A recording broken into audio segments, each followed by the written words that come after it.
Mesmo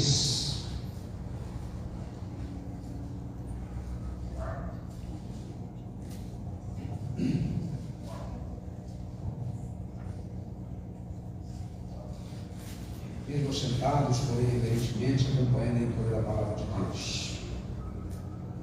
Porque eu recebi do Senhor, que também vos ensinei, que o Senhor Jesus, na noite que foi traído, tomou o pão, tendo dado graças, repartiu e disse: tomai e comei, este é o meu corpo que é partido por vós, fazei isto em memória de mim.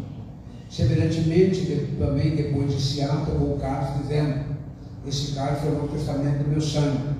Fazei isso todas as vezes que beberes, em memória de mim. Porque todas as vezes que comerdes esse pão e beberes esse cálice, anunciais a morte do Senhor, até que Ele venha. Pai querido do Senhor, eu lhe peço nesta hora a tua iluminação e a unção do teu Espírito para compartilhar a tua palavra. Em nome de Jesus. Amém. Eu quero pensar, à luz desse texto, sobre reflexões que devemos fazer ao participar da ceia do Senhor.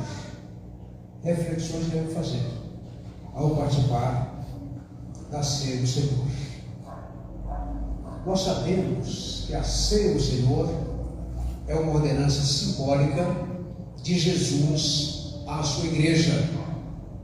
A ceia foi uma ordenança que Cristo confiou à igreja com o propósito de lembrar da sua morte e da sua ressurreição. Por isso nós entendemos, e a Bíblia menciona, que a ceia é uma celebração memorial. Memorial. É um ato de culto, como qualquer outro ato de culto. Alguns, inclusive, costumam dizer a Santa Ceia. Nós não falamos assim, nós dizemos a ceia do Senhor.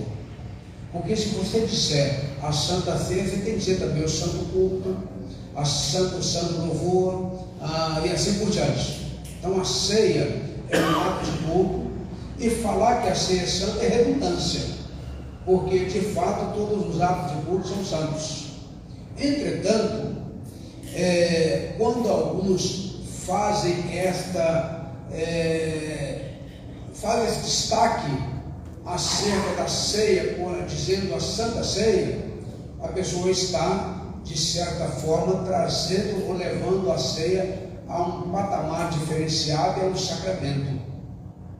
Nós não cremos que a ceia é um sacramento. A ceia é apenas um ato de culto, a ceia é apenas um memorial do qual nós reverenciamos a Deus ao cultuarmos, ao participarmos da ceia do Senhor, porque na verdade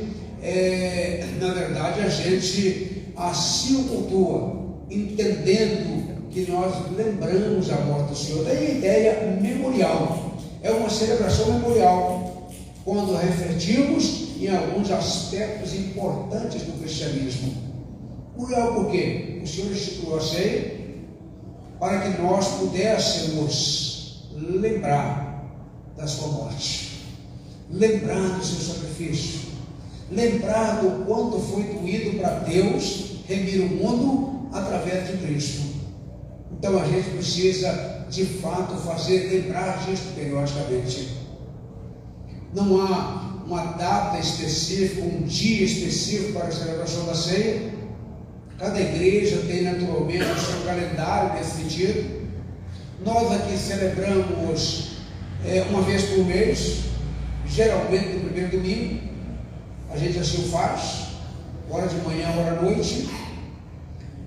Mas sempre que o fazemos é com esse propósito memorial, com esse propósito de lembrança. E o Senhor, sabendo da nossa fragilidade da mente, que a nossa mente é frágil, limitada, Ele instituiu a ceia. Sabe por quê?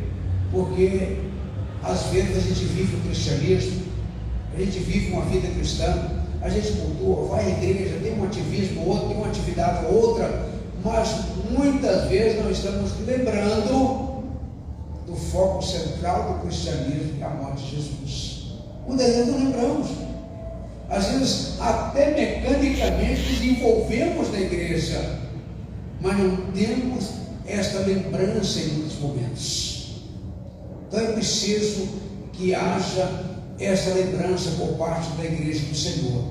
Então a ceia, ela traz esta característica da lembrança de fato da morte de Cristo, da lembrança de que Cristo morreu por nós. Nossa mente é limitada, como disse. Por exemplo, há pouco mais de 30 anos, nós tivemos uma grande comoção no nosso Brasil, quando o grande estadista Tancredo Neves morreu. Aquilo foi uma comoção no Brasil, e o pessoal ficou comovido. Hoje ninguém lembra disso mais. Só a hora era da fato histórica que se lembra. Quando Ayrton Senna morreu, outros mais, hoje ninguém se lembra mais, a não ser momentos que a mídia fala. Então, Cristo morreu por nós, e Ele deixou a ceia do Senhor, ou a sua ceia, como um memorial para pudéssemos lembrar daquilo que de fato Ele fez por mim e por você. Então, quando participamos dessa celebração, o que é que devemos refletir? Eu coloco alguns aspectos aqui. Em primeiro lugar, devemos refletir na morte de Cristo por nós.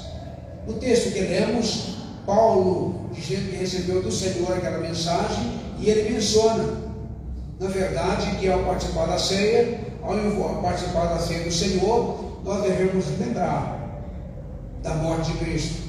O partir do pão nos lembra o corpo de Cristo dado por nós, e o cálice nos lembra do seu sangue derramado por mim e por você.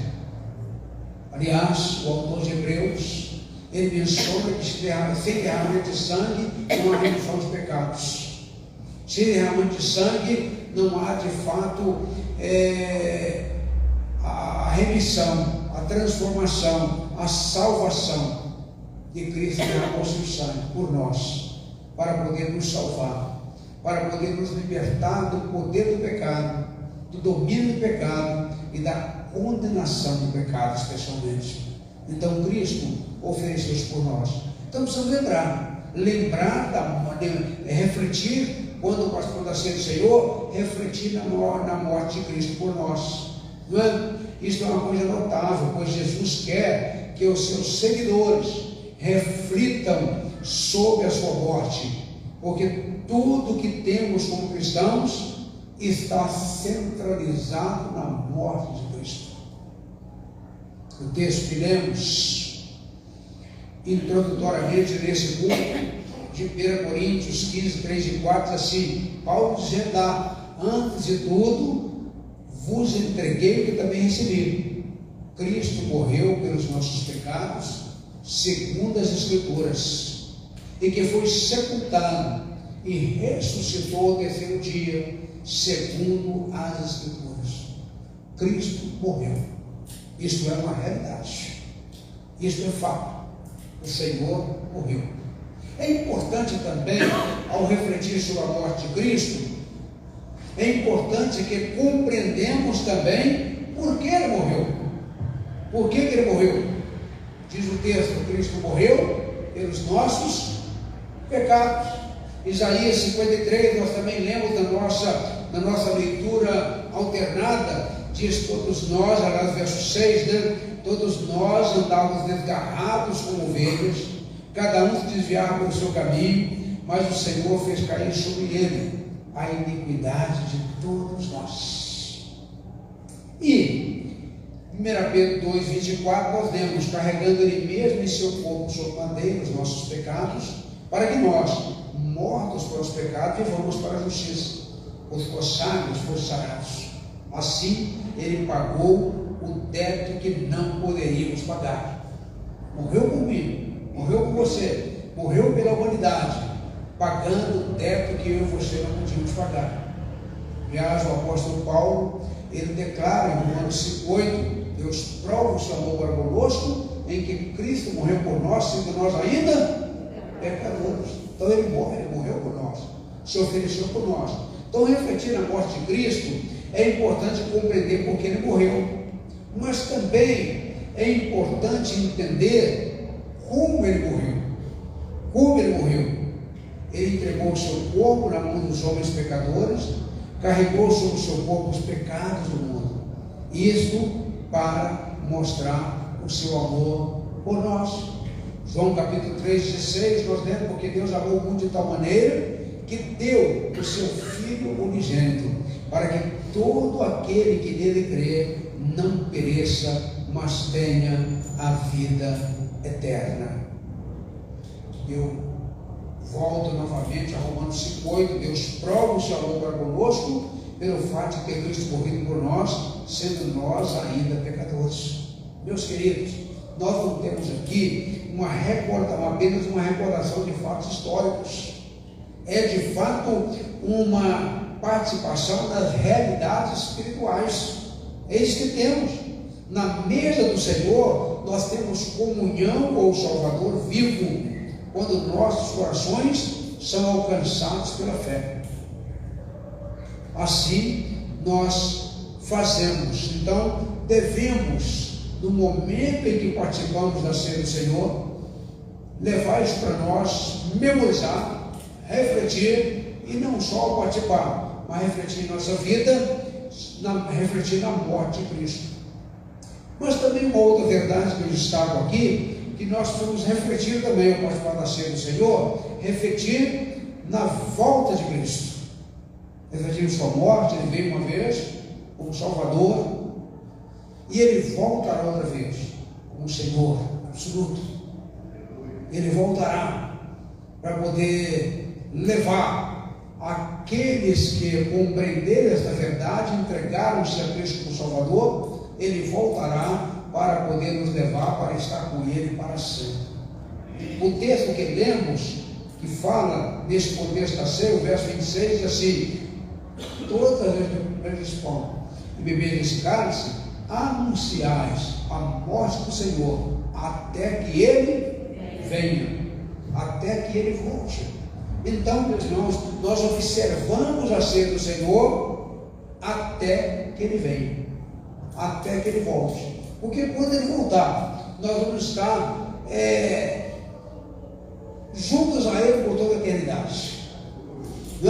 Não há mais necessidade de observar essa celebração da ceia do Senhor.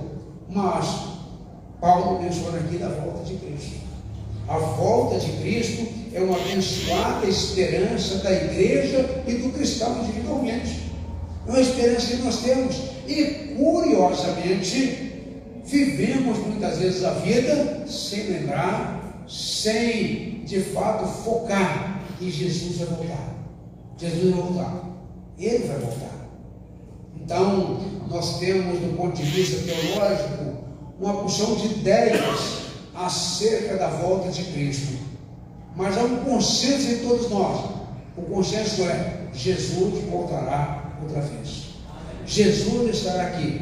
Eu costumo dizer, tenho dito aos irmãos, que do ponto de vista dos vários pontos teológicos, eu costumo dizer que os mais inteligentes, eles têm o Apocalipse como uma linguagem figurada, simbólica, não é? Os os mais inteligentes são preterofuturistas, creem que tem coisas do Apocalipse que já passaram, coisas que estão passando e coisas que virão ainda, e os mais inteligentes são milenistas. Então essas são conjecturas teológicas. Entretanto, há um foco central: Jesus vai voltar. Ele voltará. E vale para nós aqui pensarmos. Você que está aqui nesse santuário, você que nos acompanha na transmissão, é importante pensar nisso. Jesus vai voltar. E você está preparado para a volta de Cristo? E você que está sendo informado agora da necessidade de lembrar da sua morte, você valorizou a sua morte como suficiente para a sua salvação? Você valorizou isso? Você está preparado para a volta do Senhor? Para o momento do julgamento final? Você está preparado para isso? Não é? A volta de Cristo é uma abençoada esperança da igreja. e uma abençoada esperança do cristão individualmente. Jesus não só morreu por nós, mas Ele ressuscitou, Ele subiu aos céus e Ele voltará. Olha que mensagem simples, que mensagem verdadeira, que mensagem sem S's e F's, que mensagem profunda essa aqui. Jesus morreu, ressuscitou e Ele subiu aos céus e Ele vai voltar. Aqui está o Evangelho, em síntese, né? Ele vai voltar para poder levar os seus, para poder, na verdade, estar conosco e inaugurar uma nova dimensão, um novo tempo na presença dele. Então, ao refletir sobre a morte de Cristo, ao refletir sobre a volta de Cristo, nós precisamos pensar, naturalmente estamos preparados. O profeta Amós, ele menciona isso: prepara-te, ó Israel, para te encontrares com teu Deus. Prepare-te para ter de fato um encontro com Deus.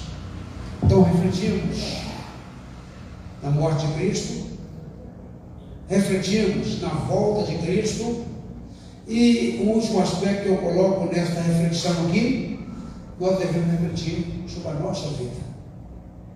Sobre a nossa vida. Deve ser alvo da nossa reflexão também. Por isso, diz o versículo seguinte: aquele que comer o pão ou beber o cálice do Senhor indignamente, será réu do corpo do sangue do Senhor. Examine-se, pois, o homem a si mesmo, e assim coma do pão e beba do cálice. Porque se nos julgássemos a nós mesmos, não seríamos julgados. Mas quando julgados, somos disciplinados pelo Senhor, para não sermos condenados com o mundo.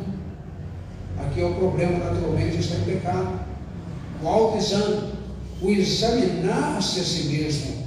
Por isso, aquele que comer o pão e beber o cálice indignamente, né, ele na verdade paga o preço por isso. Agora, se for pensar nesse texto, é importante ressaltar que na realidade ninguém é digno da bondade de Cristo conosco. Ninguém é digno. Fomos alcançados pela graça e na verdade vivemos dependendo constantemente da misericórdia de Deus. Mas no outro sentido, podemos viver dignamente, isto é, com fé, com a devida realização de tudo que é pertinente a ato tão solene como este que nós vamos participar daqui a pouco. Então, queridos, a questão aqui é do autoexame. Examine-se o homem a si mesmo. Há várias ideias sobre a ceia. A ceia ultra-livre, que é para todo mundo. A ceia livre, que é para todos os crentes. A ceia restrita só para os membros das igrejas batistas como membros da sua igreja. E a ceia ultra-restrita só para a igreja local. Entretanto, o que a Bíblia fala acerca da ceia é que ela é autorrestritiva. Ela é autorrestritiva. A restrição é pessoal, é individual. Você que deve examinar-se a si mesmo e então participar. Interessante também, Paulo não diz para examinar e deixar de participar. É para examinar e você naquele momento se colocar diante de Deus, e se de fato há alguma coisa que o impeça de estar participando, naquele momento conserte com Deus e participe. Examine-se a si mesmo e então coma desse pão e participe e beba desse cálice. A questão, naturalmente, o autoexame, refletir sobre a nossa própria vida. Como tem estado a nossa vida? Nós estamos refletindo sobre a morte de Cristo e estamos anunciando também aos outros a sua morte. Como disse o pastor Márcio aqui, o irmão Jair, no momento missionário, falando ousadamente, nós estamos fazendo isso. Como é que estamos também anunciando que Jesus está perto de voltar, que Ele voltará, e também devemos refletir sobre a nossa vida. Como é que está a nossa vida? Como é que nós estamos? Meus queridos, é no espírito de contrição, de reverência, de quebrantamento, que entendemos que Cristo morreu. E também entendemos que Ele vai voltar e que devemos estar preparados. É nesse espírito refletivo e nesse momento, nesse propósito, participemos nesta hora da ceia do Senhor.